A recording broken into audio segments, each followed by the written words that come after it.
Hi again. So ngayon, ang gagawin natin is, ang tuturo ko ngayon is my tips in formulating nursing diagnosis and how I prioritize. So ito, this is how I do it. So, hindi ko naman ginaguarantee na lahat ng magagawa kong nursing diagnosis tama, pero um, mostly naman, tama siya. Pero this was hard, so first year din naman ako nahirapan. Parang hindi ko naintindihan kung paano ba mag-nursing diagnosis, especially yung related factors, no? So, ayun. I'm gonna give you tips, and if it helps, then okay. At this point, kasi you can also make your own. You have to find your own kind of learning, and if you find it, stick to it, and you develop it pa. So, kami din naman sa third year, it's still a learning process, no? Doing nursing diagnosis, NCP.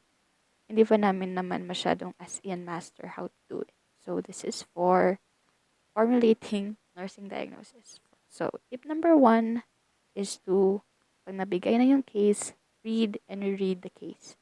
So, this is for comprehension's sake. Ako kasi unlike ng iba, sa iba siguro, kuha na nila agad kung ano nangyayari sa case.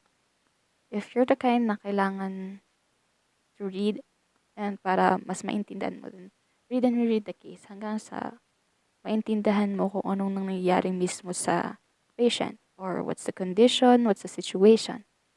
I think parang, ganun pala. So yun yung nangyayari. Ganun. Then after that, tip 2 is to check if there is a given medical diagnosis. Kasi pag given ang medical diagnosis, it's kind of easier to find a nursing diagnosis for it. So, wait. Di ba meron kayo nito? So, if you have this, sa back part niya, may mga diseases. So, pag given na kasi yung nursing diagnosis mo, you can find it here sa likod. Tapos may listed na nursing diagnosis na for the specific condition. Pero, wag mo lang i-copy-paste to, no? You have to alter it as much as possible to fit yung condition ng patient mo. So, that is if given na yung medical diagnosis, no? You can actually also search it up in the web. Kunwari, nursing diagnosis for stroke. Lalabas niyan, madami yan. And then you just have to screen it out, read your case. Kung naintindihan mo yung case mo, you can get from those nursing diagnosis and then ilagay mo doon. Pero you have to alter it to fit your case, to be proper para sa case mo. And pag naman hindi siya given as medical diagnosis, kasi pag sa starters, no, ang binibigay lang sa atin is a subjective and objective assessment data. Walang actually sakit. Sa akin, if I make a diagnosis for that, ang pinaka-basis ko is yung objective data niya or objective findings. So, di ba, dito din, you can see, actually, pag sa objective findings, makikita mo, ma-assess mo na kung saan yung problem. Mostly.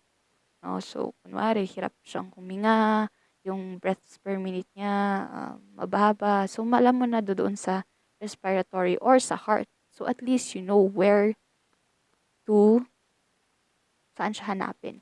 Actually, may list siya, no? Di ba may list ng nursing diagnosis?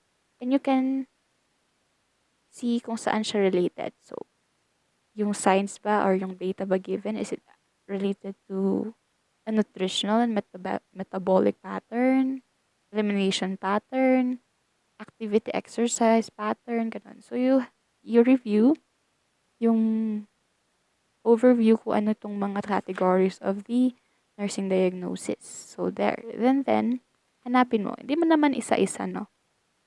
You can, malalaman mo yan kung anong pwedeng nursing diagnosis. Ang i-check mo doon is the objective data. So, check mo, kunwari, fatigue, check mo yung mga objective data doon. Then, you see if it's related to the given case or given data sa inyo.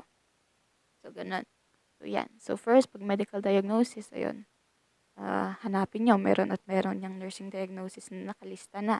You just have to alter it to fit para mag-fit sa case niyo. And then if it's not given, ang tip ko is always mas mag-base kayo doon sa objective data. Hindi ko naman sinasabi na yung subjective data, it won't help. It will help. You will see na pagkatingin mo ng objective data and then may lead rin sa subjective data na nararamdaman ng pasyente. So, ayan. Tip number 3 naman is to highlight. No? After mo nakita kung anong sakit siya, tapos nalista mo ng possible nursing diagnosis, no? Highlight mo na yung mga important subjective, objective datas. Included na dyan ang lab results, CT scan, X-ray, and then pag nalista mo na yun, no, i-search, i-read sa kung ano yung mga interpretations ng lab results, normal and abnormal values, yan. And then also important insights. Yan yung mga nangyayari na importante doon sa case. And then after that, compartmentalize na. So, na-highlight mo na, ilagay mo na. So, ilagay mo subjective data dito. You can use sticky note here, no? Or separate paper. Para hindi mo na kailangan balik-balikan pa yung buong case mismo. So, ayun. Compartmentalize. Objective data, other important insights, ganun. Para by that mismo, alam mo na pa rin yung case. And then, next is, this is tip number 4. If medical diagnosis is given, magbasa ka on that medical diagnosis. It's actually, pag naintindihan mo how the disease or how the condition works, mas madali kang mag-formulate ng nursing diagnosis. Kasi you understand kung anong affected na part, anong organ, anong system. It's easier for you to find a nursing diagnosis for that.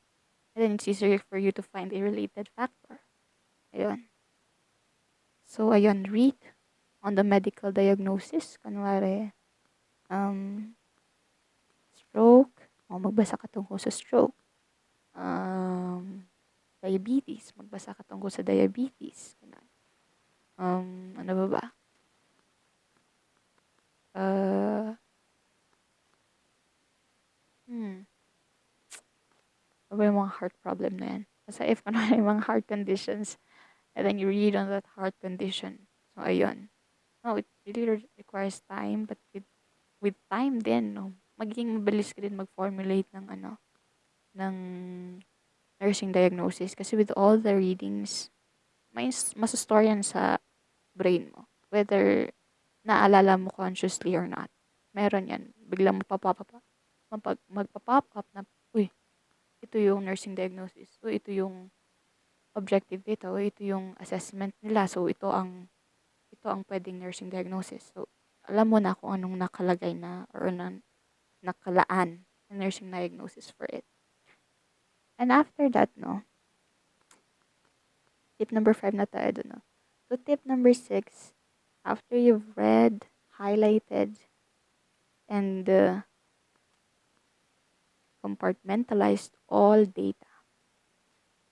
Next is, dito na tayo sa prioritization. So, sa prioritization, sa akin, how I do it. So, meron tayong actually theories na ginagamit dyan. Ang pinaka nagagamit namin is yung ABC, yung airway, breathing, and then circulation. So, ganun may prioritize yung nursing diagnosis mo. Or you also have the hierarchy of needs, yung nauuna yung physiological, yung kay Maslow's hierarchy of needs, that's also what you can use.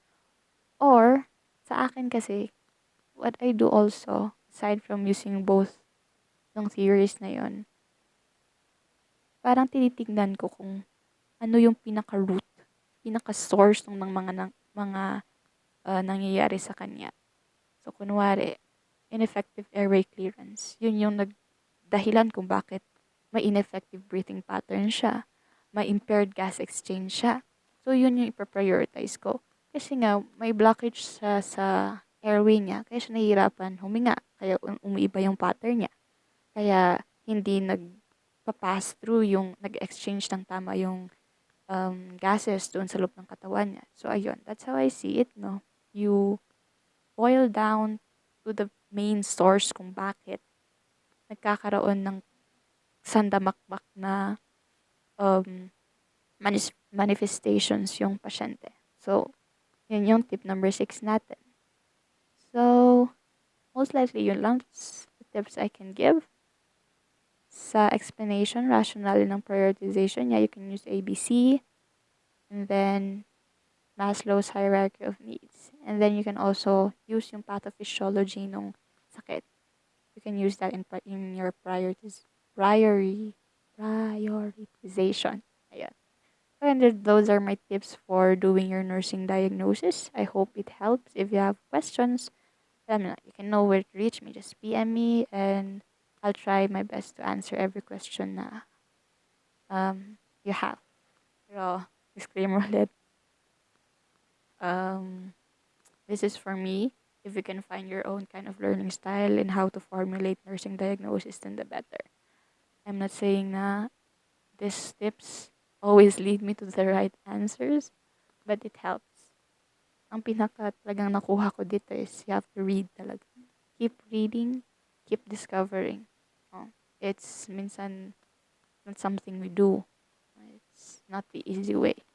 Or the easy way is not always the best way.